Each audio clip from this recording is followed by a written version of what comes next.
And I think CI is not the only county where quite a bit of revenue comes from hospitals. But there is growth across the board, except in marketry, which is very difficult to... Governor, in the past you had a dim view around reporting hospital fees and using it as a basis for priding yourself in growth of revenue. And I shared your view then. Has your position changed? It does not change. All I'm saying is that that revenue has grown because of automation. We are talking about automation.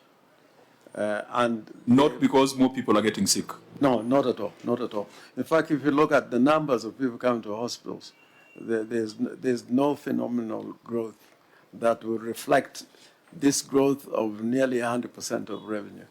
Because in an optimal situation, if you're making the right investments in the health sector, and if this thing called SHA is working, ideally we should be seeing a drop in the cost of hospitalization, isn't it? Instead of a growth. So when you see 100 million growth, it's either people in CI are getting sicker, or it is an indication that there used to be theft in the past. There are better controls. So which of the two is it? Is it better controls or people are getting sicker? I think it's obviously better controls. Better controls. I visited quite a number of these hospitals, and I don't think, and I have gone there in person, I don't think the growth in terms of the sick who come to these medical institutions is any higher, which speaks to the efficiency as far as revenue collection is concerned when you have an automated system. It could also be growth in the levies charged in the hospital. So I think, Auditor, when you're looking at the revenues, it's also good to look at the Finance Acts to see if there is any growth in the levies charged. There are counties that are charging, like for X-ray, more than what is being charged in the private hospitals.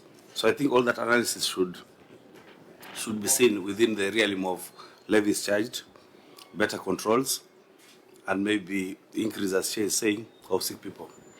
Governor, if this health thing was working, now you are the practitioner on the ground, if this SHA thing was working, what would be the hospital fee chargeable on an ordinary member of the public? Is this 382 million money charged on members of the public, or these are rebates from the insurance? Chair, in the 382, there's some component of the NHIF capitation, right, which are rebates.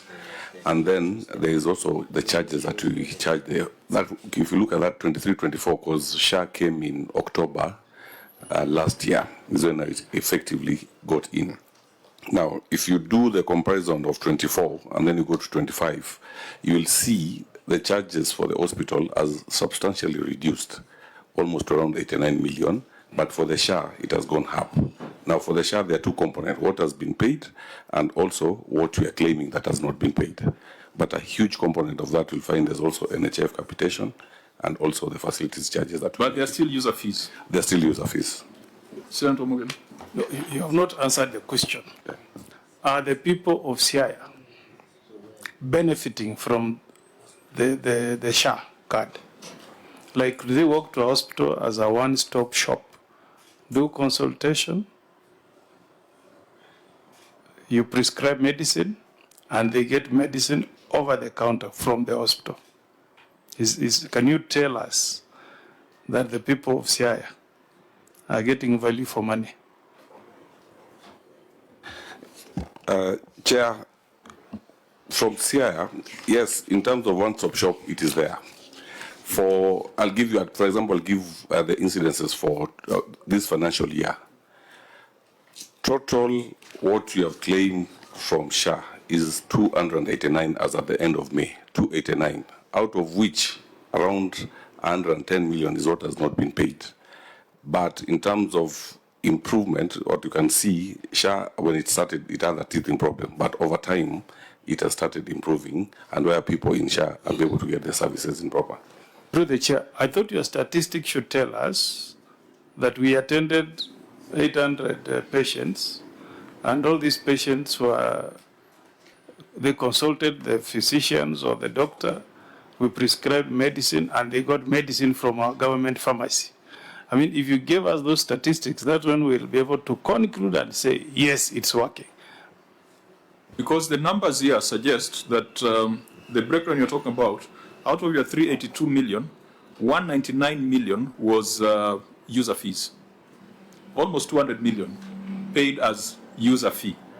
And yet we are being told of this universal health thing where you walk into a hospital and get treated and go home without paying 200 million. Yes. I think this is still really work in progress. My experience is that even from the point of view of registration, a lot of people are unable to get registration. When the word out there is that you go in a medical institution and you'll be able to register in the system. And that goes also with the service. I think it's still work in progress. I think the jury is still out there. But I will not give it, a pass mark yet until, we have had a certain period of implementation. It's still got quite a bit of teething problems. Senator Cherargei? Chair, Governor, sorry, I think you have had the revenue potential should be 1.1 and CRA, and they have markers that they do that. While I appreciate that you are still working on valuation report, which means you are still failing by the mark. But according to financial statements, 2022-2023, the total revenue from on source revenue are over 1 million. Then you added almost 100 million, that's 364.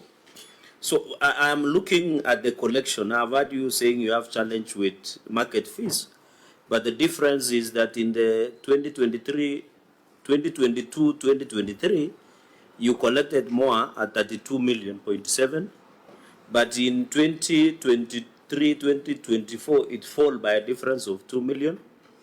On the property rent, Governor, which I think you are doing valuation report on the same, is that in 2022-2023, you are collecting only 279,000, but is significantly pushed to 13.5 million Kenya shillings. So, Governor, this discrepancy, I'm using just property rent through you, Chair, is so huge. That is why you are missing the target by almost 12 million Kenya shillings. So what is happening with this property rent? That in the previous year, that is financial year 2020-2023, you are collecting 279, but it leaped to 13.5 million. So, and even on fines, penalties, and forfeiture fees, in this year under consideration, you collected nil. But in the previous year, you are collecting 105,250 shillings, Chair. So my concern, Chair, on this issue of on-source revenue is there is some disparity. And Governor is saying there are better controls. Who was the governor before you? Maybe it will point out why. Do you attribute it to the former administration? Or do you attribute it to better controls? Or do you attribute it to automation, yet lack of valuation report? Where is the challenge in achieving the target of 1.1, which CRA put it? I think the former governor was called Colonel Rasanga, who used to pay air tickets for some individuals. I think I remember that guy. But anyway, that's a story for another day. You need to look for me. I'll tell you who he was paying air tickets for. So my point is, where is the challenge? Governor?